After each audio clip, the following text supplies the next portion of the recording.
بسم اللہ الرحمن الرحیم عن عمر بن الخطاب رضی اللہ تعالی عنہ قال حاسبوا انفسکم قبل ان تحاسبوا،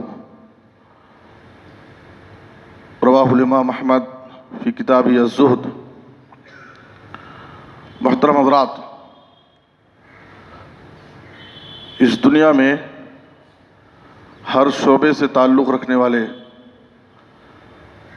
ہر فیلڈ سے جڑے ہوئے لوگ اپنے اپنے انداز سے اپنے کاموں کا محاسبہ کرتے ہیں، جائزہ لیتے ہیں اور خامیوں اور کوتاہیوں کی اصلاح کرتے ہیں اور اپنے کام کو مضبوط اور مستحکم بنانے کی کوشش کرتے ہیں۔ بحیثیت مسلمان، بحیثیت مومن، ہماری ذمہ داری ہے کہ ہم اپنے نفس کا، اپنے اعمال کا، اپنی زندگی کا جائزہ لیں،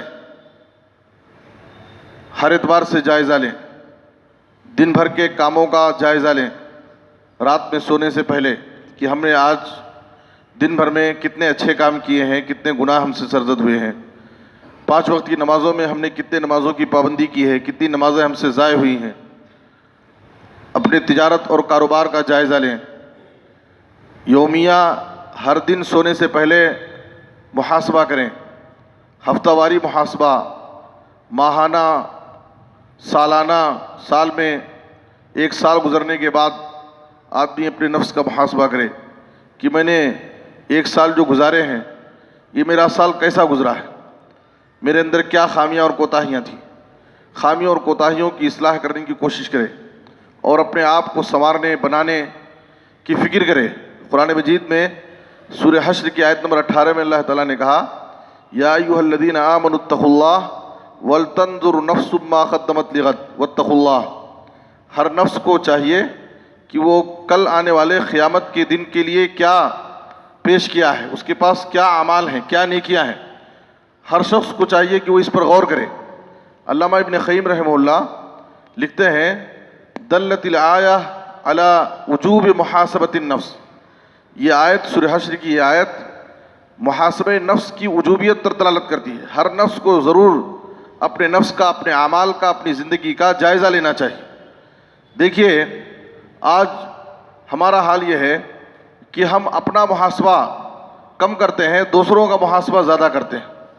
اپنی زندگی کا، اپنے اعمال کا، اپنے کاموں کا محاسبہ، جائزہ کم لیتے ہیں، دوسروں کے بارے میں فکر زیادہ کرتے ہیں، دوسروں کی زندگیوں کا جائزہ زیادہ لیتے ہیں۔ فلاں شخص کیسے ہے، اس کی زندگی کیسے گزر رہی ہے، وہ اتنا خوشحال کیسے ہو رہا ہے، وہ اتنی ترقی کیوں کر رہا ہے۔ ہم دوسروں کا محاسبہ زیادہ کرتے ہیں، اپنا محاسبہ کم کرتے ہیں۔ حالانکہ آدمی اپنے نفس کا جب محاسبہ کرے گا، اپنا جائزہ لے گا، تو اس کا سب سے بڑا فائدہ ہوگا کہ ہمارے اندر جو خامیاں ہیں، کوتاہیاں ہیں، ہم اس کی اصلاح کریں گے۔ محاسبہ نفس کا فائدہ یہ ہوتا ہے کہ محاسبہ نفس یہ اصلاح نفس، اصلاح اعمال کا ایک بہترین ذریعہ ہے۔ خامیوں اور کوتاہیوں کی اصلاح ہوتی ہے، آدمی کے اندر زیادہ سے زیادہ نیکیوں کی رغبت پیدا ہوتی ہے۔ تو اس لیے ہر شخص کو دوسروں کا محاسبہ کرنے سے زیادہ اپنے نفس کا، اپنا محاسبہ کرنا چاہیے، تاکہ ہم اپنی غلطیوں اور اپنی خامیوں کی اس زندگی میں اصلاح کر سکیں۔ اس لیے کہ یہ دنیا اصلاح کی جگہ ہے، عمل کرنے کی جگہ ہے۔ آخرت، دنیا دار العمل ہے، آخرت دار الجزا ہے۔ آخرت میں اللہ کے عذاب کو دیکھنے کے بعد، حساب و کتاب کو کے مرحلے سے گزرنے کے بعد، اگر ہم چاہیں گے کہ ہم اپنی غلطی کا اعتراف کریں اور دنیا میں آنے کی خواہش کریں تو یہ ناممکن ہوگا۔ سورہ ملک کی آیت نمبر 11 میں اللہ تعالیٰ نے کہا، قیامت کے دن مجرم، نافرمان لوگ اللہ کے عذاب اور سزاؤں کو دیکھ کر کے اپنے گناہوں کا، غلطیوں کا اعتراف کریں گے۔ فَاعْتَرَفُوا بِذَنبِهِمْ فَسُحْقًا لِّأَصْحَابِ السَّعِيرِ۔ اللہ تعالیٰ نے کہا، گناہوں کا اعتراف عذاب کو دیکھنے کے بعد کوئی فائدہ نہیں ہے۔ ایسے لوگوں کے لیے اللہ تعالیٰ نے جہنم کی وعید سنائی۔ تو اس لیے محاسبہ نفس کا یہ بڑا فائدہ ہے کہ محاسبہ نفس اصلاح نفس کا، اصلاح اعمال کا ایک بہترین ذریعہ ہے۔ اور محاسبہ نفس کا دوسرا بڑا فائدہ یہ ہے کہ دنیا میں ہم اپنے نفس کا، اپنے اعمال کا، اپنی زندگی کا اگر جائزہ لیں گے تو قیامت کے دن حساب و کتاب میں ہمارے لیے آسانی ہوگی۔ قیامت کا دن کا جو بڑا حساب و کتاب ہے، اس حساب و کتاب میں ہمارے لیے آسانی ہوگی، وہاں ہم کامیاب ہوں گے۔ عمر بن خطاب رضی اللہ عنہ نے کہا اے لوگو دنیا ہی میں اپنے اعمال کا اپنے آپ کا محاسبہ کر لو اس سے پہلے کہ قیامت کے دن تمہارا حساب و کتاب ہو. تم اپنے اعمال کا دنیا ہی میں وزن کر لو قیامت کے دن تمہارے اعمال وزن کیے جانے سے پہلے, اس لیے کہ یہ دنیا ہے, یہ عمل کی جگہ ہے. یہاں پر اگر تمہاری خامیاں اور کوتاہیاں معلوم ہوں گی تو ان کی اصلاح کر سکتے ہو, اللہ سے توبہ کر سکتے ہو, اپنے آپ کو سنوار سکتے ہو, لیکن آخرت میں تمہارے لیے کوئی موقع نہیں ہوگا. تو محاسبہ نفس کا ایک بڑا فائدہ یہ ہے کہ قیامت کا دن کا جو حساب و کتاب کی گھڑی ہوگی اس میں آسانی کے لیے دنیا میں اگر ہم محاسبہ کریں گے تو قیامت کے دن کے محاسبے میں ہمارے لیے آسانی ہوگی. اور یاد رکھیں محاسبہ نفس, احتساب نفس یہ زندہ قوموں کی علامت ہے, ورنہ بے حس ہو کر کے زندگی گزارنا, غفلت کی زندگی گزارنا یہ بہت ہی بری زندگی ہے. صورت شمشیر ہے دست قضا میں وہ قوم کرتی ہے جو ہر زماں اپنے عمل کا یہ احتساب. تو یہ احتساب یہ زندہ قوموں کی علامت ہے. آپ دیکھیے بڑے بڑے صحابہ جو نیکیوں میں ہمیشہ آگے آگے رہتے تھے اور گناہوں سے بہت دور رہتے تھے, لیکن وہ ہمیشہ اپنے نفس کا اپنے اعمال کا محاسبہ کرتے رہتے تھے, ہمارے اندر کیا خامی ہے, کون سی کوتاہی ہے. ایک مرتبہ عمر بن خطاب رضی اللہ عنہ ابو بکر صدیق رضی اللہ عنہ کے پاس گئے.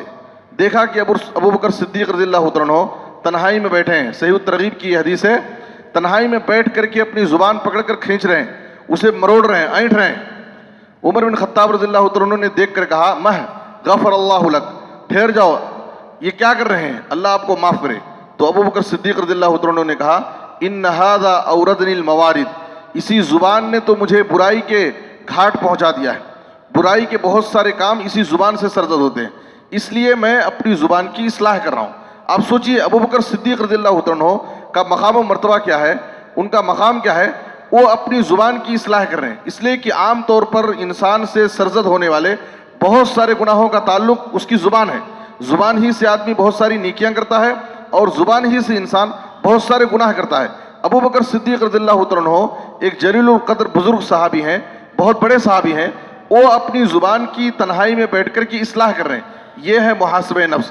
عمر بن خطاب رضی اللہ عنہ کے بارے میں آتا ہے, موطا امام مالک کی روایت ہے, حضرت انس رضی اللہ عنہ کہتے ہیں کہ ایک مرتبہ میں عمر بن خطاب رضی اللہ عنہ کے ساتھ ایک باغ میں گیا.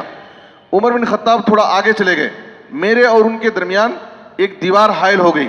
میں سن رہا تھا کہ عمر بن خطاب رضی اللہ عنہ اپنے نفس کو, اپنے آپ کو مخاطب ہو کر کہہ رہے ہیں عمر بن الخطاب امیر المومنین بخ بخ, اے ابن خطاب, اے عمر تم امیر المومنین بن گئے ہو, اپنے آپ کو امیر المومنین سمجھتے ہو, اپنے آپ سے کہہ رہے ہیں واللہ لتتقین اللہ او لیعذبنک, اللہ کی قسم تم اللہ سے ڈرنے والے بن جاؤ ورنہ اللہ کے عذاب اور اللہ کے سزاؤں کو بھگتنے کے لیے تیار ہو جاؤ.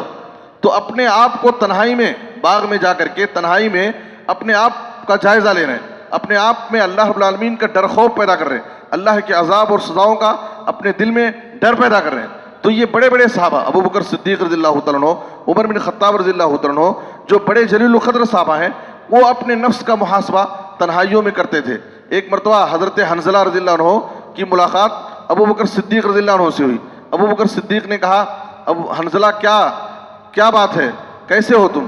تو حنظلہ نے کہا کہ نافقہ حنظلہ تم منافق ہو گیا ہے. کہا کہ کیا بات کرتے ہو, تم اپنے آپ کو منافق کہہ رہے ہیں. تو کہا کہ منافقت یہ ہے کہ ہم جب نبی صلی اللہ علیہ وسلم کی مجلس میں رہتے ہیں, آپ صلی اللہ علیہ وسلم ہمارے سامنے جنت اور جہنم کا تذکرہ کرتے ہیں, ہم کو ڈراتے ہیں, تو ہمارے دلوں کی کیفیت ایسی ہو جاتی ہے کہ گویا کہ ہم جنت اور جہنم کو اپنے نظروں سے دیکھ رہے ہیں, ہمارے دل کی کیفیت بدل جاتی ہے. لیکن جب نبی صلی اللہ علیہ وسلم کی مجلس سے ہم واپس آتے ہیں, اپنے بیوی بچوں میں اپنے کاروبار میں مشغول ہو جاتے ہیں, تو وہ کیفیت نہیں رہتی جو کیفیت نبی صلی اللہ علیہ وسلم کی مجلس میں ہمارے دل کی ہوتی ہے. تو ابو بکر صدیق نے کہا ایسا تو ہمارے ساتھ بھی ہوتا ہے. اگر یہ نفاق ہے, منافقت ہے کہ نبی صلی اللہ علیہ وسلم کی مجلس میں ہمارے دل کا حال الگ ہے اور ہمارے گھروں میں کاروبار میں آنے کے بعد دل کی کیفیت بدل جاتی ہے, تو ایسا تو ہمارے ساتھ بھی ہوتا ہے.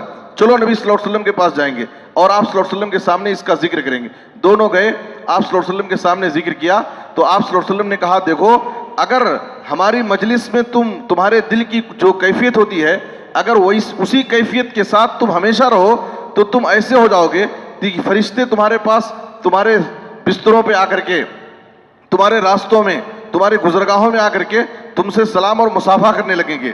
ولیکن یا حنظلہ ساعۃ و ساعۃ، لیکن اے حنظلہ وقت وقت کی بات ہوتی ہے. جب آدمی کے سامنے جنت اور جہنم کا تذکرہ ہوتا ہے، کتاب و سنت کی باتیں پیش کی جاتی ہیں، تو اس کے دل میں نرمی پیدا ہوتی ہے. لیکن جب آدمی کاروبار میں جاتا ہے، دنیاوی کاموں میں مشغول ہوتا ہے، تو وہ کیفیت باقی نہیں رہتی. یہ منافقت نہیں ہے.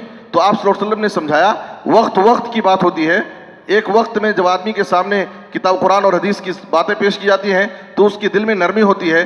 جب کاروبار میں اور دنیاوی مشاغل میں رہتا ہے تو وہ کیفیت باقی نہیں رہتی. تو آپ غور کیجئے کہ بڑے بڑے صحابہ کا یہ طریقہ ہے کہ وہ تنہائیوں میں اپنے نفس کا، اپنے اعمال کا جائزہ لیتے تھے. اس لیے ہمیں چاہیے کہ ہم اپنے نفس کا زیادہ سے زیادہ محاسبہ کریں اور اپنے اندر پائی جانے والی خامیوں اور کوتاہیوں کی اصلاح کرنے کی کوشش کریں. اس لیے کہ یہ دنیا، یہ زندگی اصلاح کی جگہ ہے اور آخرت یہ بدلے کی جگہ ہے. اس دنیا کے اندر ہم جو کچھ کریں گے آخرت میں ہم کو اس کا بدلہ ملے گا. اللہ ہم سب کو اپنی زندگی میں زیادہ سے زیادہ محاسبہ نفس کی توفیق عطا فرمائے.